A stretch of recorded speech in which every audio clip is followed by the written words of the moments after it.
Hello students, आज मैं आप लोगों के रिक्वेस्ट के हिसाब से मैं एचएस फर्स्ट ईयर का जो फाइनेंस सब्जेक्ट है Assam higher secondary education council का, तो फाइनेंस के बच्चों के लिए जिसका फाइनेंस है वो लोग के लिए मैं आज वो लोग का बहुत ज्यादा स्टूडेंट ने मुझे रिक्वेस्ट किया था कि सर आप फाइनेंस के ऊपर लेके आइए फर्स्ट ईयर का, क्योंकि हम लोग का एग्जाम बहुत ही जल्द नजदीक आ चुका है। तो आप कब लाएंगे? तो आज मैं आप लोगों को इस वीडियो के जरिए फाइनेंस सब्जेक्ट का एक यूनिट, जो एक यूनिट है, उस यूनिट का एक पार्टिकुलर टॉपिक है जो निगोशिएबल इंस्ट्रूमेंट, उसके ऊपर मैं ये वीडियो लेके आ रहा हूं। आई होप आप लोगों को ये वीडियो अच्छा लगेगा और ज्यादा से ज्यादा आप लोग लाइक, सब्सक्राइब और शेयर करेंगे ताकि फर्स्ट ईयर का जितना भी बच्चा है जो फाइनेंस लिया है वो लोग को इस वीडियो से बहुत ज्यादा बेनिफिट होगा। सो आप लोग रेडी हो जाइए। मैं जितना हो सके उतना सिंपली निगोशिएबल इंस्ट्रूमेंट क्या होता है उसको समझाने का मैं प्रयास करूंगा और आई होप आप लोगों को समझ में आएगा। जितना जल्दी हो सके मैं उसको समझाने का प्रयास करूंगा। तो बहुत स्टूडेंट इस चैप्टर में बहुत ज्यादा नर्वस हो जाते हैं कि निगोशिएबल इंस्ट्रूमेंट क्या है। वो लोग को ऐसा लगता है कि निगोशिएबल इंस्ट्रूमेंट जो चैप्टर है वो कुछ अलग ही है। कोई अलग नहीं, ये कॉमन बाकी फाइनेंस का चैप्टर जैसा है उसी तरह का है। हाँ, इसमें जो लैंग्वेज है वो थोड़ा सा क्या है, लॉ लैंग्वेज टाइप का रहता है, इसीलिए फर्स्ट ईयर का बच्चा लोग के लिए ये थोड़ा सा क्या है, थोड़ा कॉम्प्लिकेटेड हो सकता है। लेकिन आप लोग डरिए मत, मैं इसको जितना हो सके उतना सिंपली समझाने का प्रयास करूंगा। आज हम लोग का जो पहला टॉपिक है वो है, पहले आप लोग को जानना पड़ेगा कि निगोशिएबल इंस्ट्रूमेंट एक्ट कब आया था। निगोशिएबल इंस्ट्रूमेंट एक्ट जो है वो 1881 में आया था। ठीक है, तो समझ में आया आपको कब आया? 1881। ये कभी कभी पूछ सकता है निगोशिएबल इंस्ट्रूमेंट एक्ट कब आया है, तो आप कौन सा ईयर होगा? 1881। तो उसके बाद आप लोग को जानना पड़ेगा कि निगोशिएबल इंस्ट्रूमेंट क्या है। तो मैंने इसको शॉर्टकट में एनआई बोला है। क्या है? Negotiable instrument. तो निगोशिएबल क्या होता है? निगोशिएबल इंस्ट्रूमेंट मतलब, निगोशिएबल वर्ड का मतलब होता है ट्रांसफरेबल। क्या होता है? ट्रांसफरेबल। मतलब इंस्ट्रूमेंट मतलब तो इंस्ट्रूमेंट बा डॉक्यूमेंट्स बोल सकते हैं। तो निगोशिएबल इंस्ट्रूमेंट मतलब ट्रांसफरेबल इंस्ट्रूमेंट। क्या होता है? ट्रांसफरेबल। अगर हम लोग सिंपली बोले तो निगोशिएबल इंस्ट्रूमेंट क्या होता है? Negotiable instrument is a written document. ये क्या होता है आपका? रिटेन डॉक्यूमेंट होता है जो क्या करता है, जो हम लोगों को एक अधिकार देता है कि हम लोग एक सम ऑफ मनी, मतलब जो पैसा है उसको एक पर्सन से दूसरा पर्सन तक हम लोग इजीली क्या कर सकते हैं? ट्रांसफर कर सकते हैं। इसीलिए निगोशिएबल इंस्ट्रूमेंट को ट्रांसफरेबल इंस्ट्रूमेंट भी आप लोग बोल सकते हैं। और इसके जरिए, निगोशिएबल इंस्ट्रूमेंट के जरिए हम लोग को एक राइट मिलता है कि हम लोग अपना कोई, किसी को अगर हम लोग को पैसा देना है या किसी से हम लोग को पैसा लेना है तो हम लोग निगोशिएबल इंस्ट्रूमेंट के जरिए इजीली हम लोग क्या कर सकते हैं? ट्रांसफर कर सकते हैं। तो इसी को बोला जाता है निगोशिएबल इंस्ट्रूमेंट। ठीक है, आई थिंक मीनिंग आप लोग को समझ में आ चुका है। अभी निगोशिएबल इंस्ट्रूमेंट का जो मोस्ट इंपॉर्टेंट थिंग है, भाई निगोशिएबल इंस्ट्रूमेंट होता क्या है, किसको निगोशिएबल इंस्ट्रूमेंट बोला जाता है। इसीलिए आप लोग एक काम कीजिए, इसीलिए आप लोगों को नेक्स्ट आप लोग को कौन सा है? Types of negotiable instrument. ठीक है, तो टाइप्स ऑफ निगोशिएबल इंस्ट्रूमेंट में को दो तरह से डिवाइड किया गया, अकॉर्डिंग टू लॉ और अकॉर्डिंग टू कस्टम्स। ठीक है, तो पहले मैं आप लोग से डिस्कस करूंगा अकॉर्डिंग टू लॉ के अंदर में क्या क्या आता है।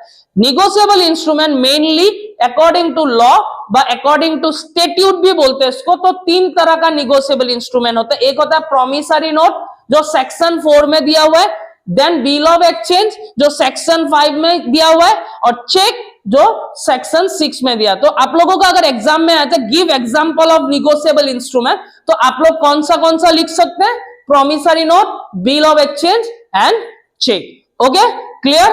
आपको समझ में आ गया? तो ये तीन को निगोशिएबल इंस्ट्रूमेंट बोला जाता है। अभी मैं आप लोगों को ये तीनों का बारे में आप लोगों को वन बाय वन समझाने का प्रयास। अभी मैं आप लोगों को कौन सा करने के लिए आ रहा हूं, तो वो है प्रोमिसरी नोट। तो पहला जो निगोशिएबल इंस्ट्रूमेंट है वो है आपका प्रोमिसरी नोट, जो सेक्शन 4 के अंदर में निगोशिएबल इंस्ट्रूमेंट एक्ट 1881 के अंदर में दिया हुआ है। तो मैं प्रोमिसरी नोट को आप लोग को बहुत ही सिंपल तरीके से समझाने का प्रयास करूंगा। एक मेरा ही खुद का एग्जाम्पल मैं देके आप लोगों को समझाने जा रहा हूं। सपोज पकड़ लीजिए मिस्टर ए और मिस्टर बी दो आदमी है। मिस्टर ए से मिस्टर बी ने किससे? मिस्टर ए से मिस्टर बी ने 10,000 रुपया क्या किया? बोरो किया। बोरो किया, क्या किया? सपोज उधार लिया। तो मिस्टर ए से मिस्टर बी ने उधार लिया। किसने लिया? बी ने लिया। किससे लिया? ए से लिया। तो अब आप लोग बोलिए कौन डेब्टर होगा और कौन क्रेडिटर होगा? यहां पे किसने उधार लिया? बी ने उधार लिया। किसने दिया? ए ने दिया। तो आप लोग याद रखिए ए क्या होगा आपका? क्रेडिटर, और बी क्या होगा आपका? डेटर। क्यों होता है?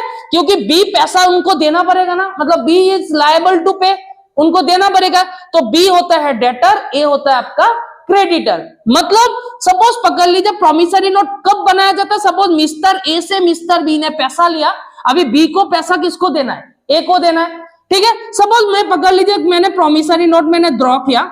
इसमें क्या होता है? प्रॉमिसरी नोट आप लोग एक सिंपल टेक्निक से याद कर सकते हैं। और प्रॉमिसरी नोट एक क्या होता है? एक प्रॉमिस होता है। क्या होता है आपका? एक प्रॉमिस होता है, एक रिटर्न प्रॉमिस होता है। क्या होता है आपका? एक रिटर्न प्रॉमिस। समझ मैं ऐसे ही आप लोग को लिख के समझाता हूं। सपोज पकड़ लीजिए ए से बी ने पैसा उधार लिया, अभी बी ए को पैसा देना पड़ेगा, ठीक है। लेकिन ए किस गारंटी से बी को पैसा देगा? बी को दे दिया, कल अगर बी पैसा नहीं दिया तो क्या होगा? तो इसीलिए निगोशिएबल इंस्ट्रूमेंट एक्ट के अंदर में ये कर सकता है कि मिस्टर बी सपोज एक निगोशिएट प्रॉमिसरी नोट लिख के दे सकते हैं कि आई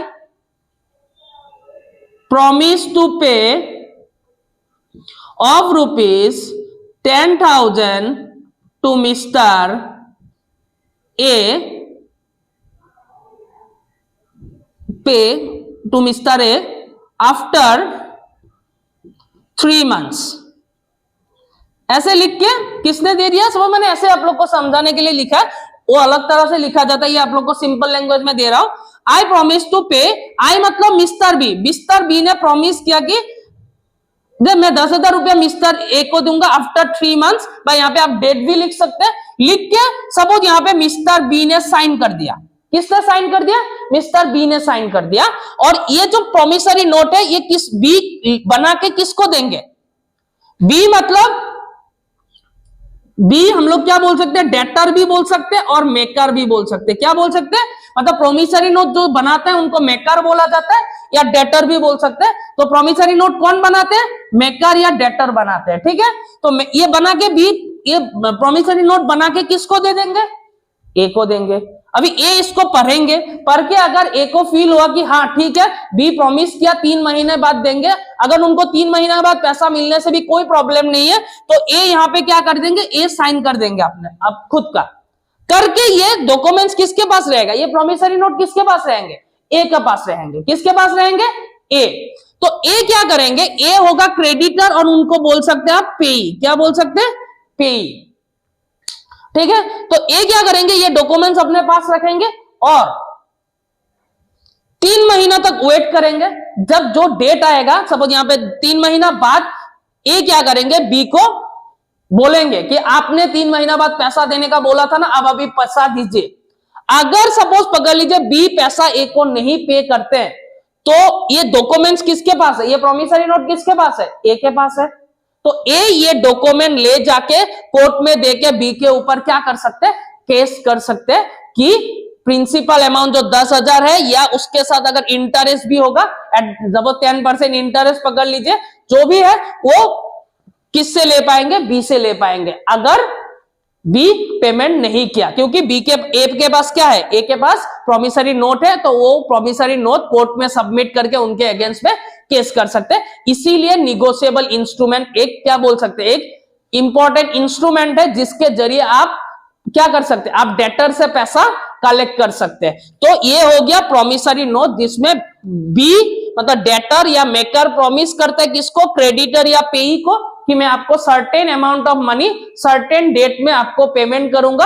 अगर बाय चांस डेटर ने पेमेंट नहीं किया तो क्रेडिटर के पास ये प्रॉमिसरी नोट है, क्योंकि यहाँ पे बी ने साइन करके दिया, तो क्या कर सकते हैं? उसके ऊपर केस कर सकते हैं। ये होता है प्रॉमिसरी नोट। तो प्रॉमिसरी नोट में 2 पार्टी होते हैं। How many parties?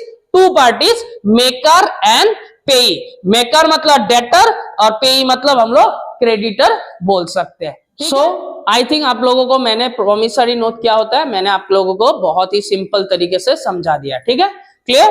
तो अभी आप लोगों को मैं नेक्स्ट जो है नेक्स्ट निगोशिएबल इंस्ट्रूमेंट है बिल ऑफ एक्सचेंज, जो सेक्शन 5 के अंदर में दिया हुआ है। तो उसके लिए भी मैंने सेम ही एग्जांपल लिया आप लोगों को। क्या है, मिस्टर ए और मिस्टर बी, ए से बी ने पैसा उधार लिया, कितना रुपया, 10,000 रुपया, ठीक है। तो इस बार प्रॉमिसरी नोट का ये उल्टा होता है। प्रॉमिसरी नोट क्या होता है, एक तरह का प्रॉमिस होता है। तो बिल ऑफ एक्सचेंज एक क्या होता है, बिल ऑफ एक्सचेंज एक ऑर्डर होता है। क्या होता है बिल ऑफ एक्सचेंज, एक ऑर्डर होता है। इसमें यहां पे कौन डेटर था, बी डेटर था, और ए क्या था आपका, क्रेडिटर था। लेकिन अगर ए से बी ने पैसा लिया तो बी क्या ए को ऑर्डर दे सकते हैं क्या, ये आप लोग दिमाग से सोचे। आप किसी से पैसा लिया और आप उसी आदमी को जिससे लिया उसको ऑर्डर दे सकते हैं क्या, तो नहीं सकते। तो इसीलिए हमेशा याद रखिए, जो बिल ऑफ एक्सचेंज होता है एक ऑर्डर होता है, और ऑर्डर मतलब वो ऑर्डर कौन दे सकता है, क्रेडिटर दे सकते हैं। तो यहाँ पे क्रेडिटर को क्या बोला जाएगा, ड्रॉअर बोला जाता है। क्या बोला जाता है, ड्रॉअर बोला जाता है। और डेटर का हम लोग क्या बोल सकते हैं, ड्रॉई बोल सकते हैं, ठीक है, ड्रॉई बोल सकते हैं। तो यहां पे क्या होगा, यहाँ पे बिल ऑफ एक्सचेंज में यहाँ पे मिस्टर ए ऑर्डर देगा, mister order, I order to pay of ₹10,000 to mister C after 3 months। यहां पे ऐसे देके ये क्या करेगा, यहां पे मिस्टर ए अपना साइन करेगा। कौन साइन करेगा, मिस्टर ए, क्योंकि ये बनाया किसने, ड्रॉअर ने बनाया। तो ड्रॉअर साइन करेगा, करके ये बिल ऑफ एक्सचेंज किसको दे देंगे, ड्रॉई को दे देंगे। तो ड्रॉई पढ़ेगा कि ठीक है, मिस्टर ए ने बोला है कि 10,000 रुपया मिस्टर सी को पेमेंट करने के लिए, किसको, सपोज पकड़ लीजिए मिस्टर सी को पेमेंट करने के लिए दे दिया, ठीक है। अभी ये मान के 3 महीने का अंदर देने बोला, 3 महीना बाद, तो बी सपोज एग्री कर गया, तो बी यहां पे क्या कर देंगे, साइन कर देंगे अपना, ठीक है। और ये डॉक्यूमेंट फिर से किसके पास आ जाएंगे, ए के पास रहेगा, ठीक है। अभी 3 महीना हो गया, सपोज बी पैसा किसको देना चाहिए था, सी को देना चाहिए था। सी को पैसा अगर बाई चांस नहीं मिला तो सी किसको कंप्लेन करेगा, ए को कंप्लेन करेगा ऑब्वियसली। तो ए का पास ये डॉक्यूमेंट्स था ना कि उसने ऑर्डर दिया, और उस ऑर्डर को उसने क्या किया था, मान लिया था कि ठीक है मैं दे दूंगा। अगर बाई चांस 3 महीना बाद बी ने पैसा नहीं दिया तो ए बी का ऊपर क्या कर पाएंगे, केस कर पाएंगे। तो बिल ऑफ एक्सचेंज क्या होता है, एक ऑर्डर होता है। कौन देता है, क्रेडिटर देता है, किसको, डेटर को देता है पैसा देने के लिए। हाँ, इसमें एक नया चीज आया है कि वो मिस्टर सी, आप लोग पूछ सकते हैं सर ए ने बी से लिया, बी क्यों सी को देगा, बी तो ए को देना चाहिए था। सपोज पकड़ लीजिए ए ने ऑलरेडी सी से पैसा लिया हुआ था, तो ए डायरेक्टली बी से एक बार पैसा लेगा, लेके सी को देगा, उल्टा लेंडी हो जाएगा ना प्रोसेस। इसीलिए बिल ऑफ एक्सचेंज के जरिए आप क्या कर सकते हैं, आप खुद पैसा नहीं लेके किसको दे सकते हैं, दूसरा पार्टी को पेमेंट करने के लिए भी बोल सकते हैं। तो अभी पैसा बी किसको देगा, सी को देगा, ठीक है। तो सी को जब पैसा मिल जाएगा, ए का जो पैसा देना था वो हो गया ना, इजीली मैनेज हो गया। ए को देना था, ए का जगह किसने पे कर दिया, क्योंकि बी पे कर दिया, क्योंकि बी अगर ए को देता फिर से ए किसको देता, सी को देता, तो अल्टीमेटली सेम ही काम होता। तो इससे अच्छा डायरेक्टली बी ने किसको दे दिया, सी को दे दिया। तो इस तरह से क्या था, अभी सी को क्या बोलेगा, सी को पेई बोलेगा। क्या बोलेगा, सी को पेई बोलेगा। मतलब अगर सपोज पकड़ लीजिए ए ड्रॉअर, बी ड्रॉई और सी क्या होता है, पेई होता है। मतलब बिल ऑफ एक्सचेंज में कितना पार्टी होता है, 3 पार्टी होता है। हाँ, कभी कभी ऐसा केसेस होता है मिस्टर सी सपोज नहीं है, क्या नहीं है, सी नहीं है, ए से बी ने लिया, बी अभी पैसा किसको देगा, ए को ही देगा। अगर ए को देता है तो ए क्या होता है, ड्रॉअर भी हो जाएगा एंड पे भी हो जाएगा। अगर मिस्टर सी मतलब थर्ड पार्टी नहीं रहेगा तो उस सिचुएशन में क्या होता है, मिस्टर ए ड्रॉअर भी होता है और पे भी होता है। आया समझ में। अगर थर्ड पार्टी को देने के लिए ऑर्डर देता है तो ये थर्ड पार्टी तब पे ही हो जाता, तब ए क्या नहीं होगा, तब ए पे ही नहीं होगा, तब एक ड्रॉअर होगा, बी ड्रॉई होगा और सी क्या होगा, पे ही होगा। इसी को बोला जाता है बिल ऑफ एक्सचेंज। तो प्रोमिसरी नोट क्या होता है, एक प्रॉमिस होता है, और बिल ऑफ एक्सचेंज क्या होता है, एक ऑर्डर होता है। प्रोमिसरी नोट कौन बनाता है, डेटर बनाता है, और बिल ऑफ एक्सचेंज कौन बनाता है, आपका क्रेडिटर बनाता है। सिंपल, उसमें 2 पार्टी रहते हैं। आप लोगों का बिल ऑफ एक्सचेंज क्लियर हो गया होगा आपका, मैं जितना हो सके मैंने सिंपली समझा दिया। अभी जो थर्ड निगोशिएबल इंस्ट्रूमेंट आता है अकॉर्डिंग टू लॉ, तो वो है चेक। आई थिंक चेक आप लोगों को सभी आदमी जानते हैं, सभी बच्चा हो या बड़ा आदमी हो, सबको चेक के बारे में मालूम है। हाँ, वो मैं जानता हूं, सबको चेक क्या होता है जानता है कि चेक हम लोग किसी को पेमेंट करना है तो चेक दिया जाता है। पैसा निकालना है तो चेक हम लोग यूज कर सकते हैं, ठीक है। लेकिन यहाँ पे मैं थोड़ा अलग तरीके से चेक को समझाने वाला हूं, ठीक है। तो चेक क्या होता है आप लोग थोड़ा सिंपल तरीके से समझिए, एकदम सिंपल। चेक भी एक तरह का ऑर्डर होता है। क्या होता है चेक? चेक एक ऑर्डर होता है। क्या होता है याद रखिए, ये बहुत जरूरी है। चेक एक ऑर्डर होता है। ये ऑर्डर कौन देगा? चेक का जो चेक एक ऑर्डर होता है, कौन देता है? वो कौन देता है? आपका कस्टमर देते हैं। किस कौन देते हैं? कस्टमर। कस्टमर किसको ऑर्डर देगा? बैंक को देगा, मतलब बैंकर को देगा, मतलब बैंक को देगा। चेक इज एन ऑर्डर की order by a customer to his banker. किसको देगा? बैंक को देगा। बैंक को देगा कि आप लोग एक certain sum of money suppose पकड़ लीजिए 10,000 रुपया, sum of money to a certain person, मतलब पकड़ लीजिए mister X, sorry mister Y पकड़ लीजिए इनको। तो मैं अगर एक सिंपल तरीके से दूं, मतलब चेक क्या होता है? एक ऑर्डर होता है। कौन देता है वो ऑर्डर? एक कस्टमर देता है, जो बैंक का कस्टमर होता है। किसको देता है? बैंक को ऑर्डर देता है कि सर्टेन सम ऑफ मनी एक पर्सन को आप पे कीजिए। सपोज पकड़ लीजिए यहाँ पे कस्टमर मैंने पकड़ लिया एक्स, ये बैंक पकड़ लीजिए एसबीआई। तो ये जो कस्टमर है, ये जो एक्स कस्टमर है, वो किसका कस्टमर है? एसबीआई का कस्टमर है। तो एक्स अपना एक चेक के जरिए, आप लोग चेक मतलब तो जानते हैं सब लोग, चेक मतलब क्या? सपोज पकड़ लीजिए इसने ऐसे लिख दिया मिस्टर वाई, डेट दे दिया, सपोज पकड़ लीजिए आज कितना तारीख है? 18/19/3/2024। यहाँ पे अमाउंट लिख दिया 10,000, वर्ड में लिख दिया 10,000, ठीक है। और यहाँ पे साइन कर दिया सपोज, ठीक है, मिस्टर एक्स ने साइन कर दिया। क्लियर? तो ये हो गया चेक। तो मिस्टर एक्स जो एक चेक है, किसका? बैंक का चेक है, एसबीआई का चेक है। तो ये चेक ऐसे लिख के किसका नाम पे दिया? वाई का नाम पे दिया। तो मिस्टर एक्स ने एसबीआई को ऑर्डर दिया। क्या दिया? एसबीआई को ऑर्डर दिया कि आप लोग 10,000 रुपया ये मिस्टर वाई, मतलब वो सर्टेन आदमी को क्या करने दिया? पे करने दिया।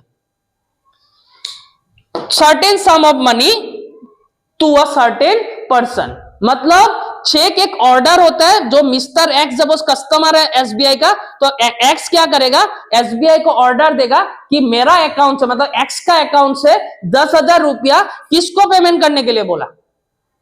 वाई को पेमेंट करने दिया। तो सिंपल में यही होता है चेक। चेक एक ऑर्डर होता है, बैंक कस्टमर अपना बैंक को बोलता है, खुद का बैंक को बोलता है कि एक सर्टेन अमाउंट ऑफ मनी आप एक दूसरा आदमी को, जो चेक में जिसका नाम लिखा रहेगा, उसको ऑर्डर देने के लिए बोलता है। इसीलिए बैंक क्या करता है? मेरा अकाउंट से मैं जिसको ऑर्डर देता हूं उसको क्या कर देता? बैंक पेमेंट कर देते हैं। तो इसी को बोला जाता है चेक। तो सिंपल लैंग्वेज में हम लोग इसी को बोल सकते हैं, निगोशिएबल के हिसाब से cheque is an order given by a customer to his banker to pay a certain sum of money to a certain person। तो यही होता है सिंपल में चेक, ठीक है। तो आप लोगों को निगोशिएबल का जो मेन 3 टाइप्स है, promissory note, bill of exchange and cheque, I hope आप लोगों को समझ में आ चुका होगा। अगर आप लोगों को अच्छा लगा तो, और आप लोगों को अगर चेक समझ में आया तो आप लोग कमेंट बॉक्स में कमेंट कीजिए, ताकि मैं चेक का जो टाइप्स होता है, डिफरेंट टाइप्स ऑफ चेक या डिफरेंट टाइप्स ऑफ क्रॉसिंग, तो उसके ऊपर मैं आप लोगों के लिए नेक्स्ट वीडियो जल्दी लेके आ पाऊं, क्योंकि आप लोगों का जो कमेंट है वही मुझे ज्यादा से ज्यादा मोटिवेट करेगा कि बहुत सारा स्टूडेंट मेरे वीडियो के लिए वेट कर रहे हैं, तो मैं जल्दी ही और वीडियो लेके आऊं ताकि आप लोगों को परीक्षा के लिए अच्छा प्रिपरेशन दे सकूं। Thank you so much.